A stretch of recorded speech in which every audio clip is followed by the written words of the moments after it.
ବାଲେଶ୍ୱର ଜିଲ୍ଲା ରେମୁଣାସ୍ଥିତ ବାଲଗୋପାଳପୁର ଇମାମୀନଗର ଶ୍ରୀଜଗନ୍ନାଥ ମନ୍ଦିରର ଦଶମ ପ୍ରତିଷ୍ଠା ଉତ୍ସବ ମହାସମାରୋହରେ ପାଳିତ ହୋଇଯାଇଛି।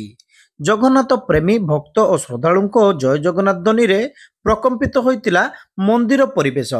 ଶ୍ରଦ୍ଧାଳୁ ଭକ୍ତବୃନ୍ଦ ମହାପ୍ରଭୁ ଜଗନ୍ନାଥ, ବଡ଼ ଠାକୁର ବଳଭଦ୍ର ଓ ଦେବୀ ସୁଭଦ୍ରାଙ୍କୁ ସୁସଜ୍ଜିତ ସୁନାବେଶରେ ଦର୍ଶନ କରିବାର ସୁଯୋଗ ଲାଭ କରିଥିଲେ।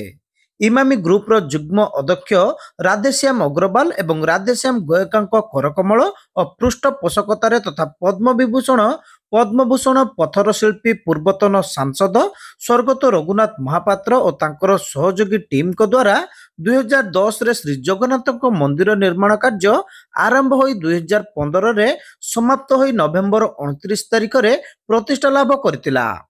ଏଥିପାଇଁ ଇମାମି ଗ୍ରୁପ ପକ୍ଷରୁ ଏବେ ପର୍ଯ୍ୟନ୍ତ 22 କୋଟିରୁ ଅଧିକ ଟଙ୍କା ଖର୍ଚ୍ଚ ହୋଇଥିବା ଜଣାପଡ଼ିଛି।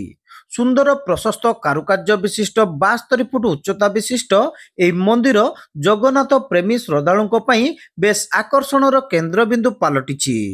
4300 ବର୍ଗ ଫୁଟ ପରିମିତ ଭୂଖଣ୍ଡକୁ ଘେରି ରହିଛି ମେଘନାଦ ପାଚେରୀ।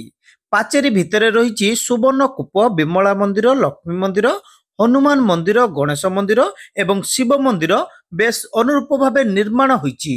ପ୍ରାତଃକାଳରେ 108 ସୁବାସିତ କଳସ ଯାତ୍ରା ସମାପନ ପରେ 8:30ରେ ଗର୍ଭଗୃହରେ ଶ୍ରୀଜଗନ୍ନାଥ, ବଳଭଦ୍ର ଓ ଦେବୀ ସୁଭଦ୍ରା ଅପୂର୍ବ ସୁନାବେଶରେ ଭକ୍ତମାନଙ୍କୁ ଦର୍ଶନ ଦେଇଥିଲେ। ଅପରାହ୍ନ 2:30ରେ ମହାଯଜ୍ଞ ସାଙ୍ଗକୁ ହରିନାମ ସଂକୀର୍ତ୍ତନରେ ପ୍ରକମ୍ପିତ ହୋଇଥିଲା ମନ୍ଦିର ପରିସର। ସକାଳ 8ଟାରୁ ସନ୍ଧ୍ୟା 8:30 ପର୍ଯ୍ୟନ୍ତ ସମସ୍ତ ଶ୍ରଦ୍ଧାଳୁଙ୍କ ନିମନ୍ତେ ପ୍ରସାଦ ସେବନ, ସ୍ୱାସ୍ଥ୍ୟ ସେବା, ପାନୀୟ ଜଳ ଓ ଶାନ୍ତି ଶୃଙ୍ଖଳା ରକ୍ଷା, ସିସିଟିଭି କ୍ୟାମେରା, ଟ୍ରାଫିକ୍ ନିୟନ୍ତ୍ରଣ ଭଳି ସୁବ୍ୟବସ୍ଥା ଗ୍ରହଣ କରାଯାଇଥିଲା।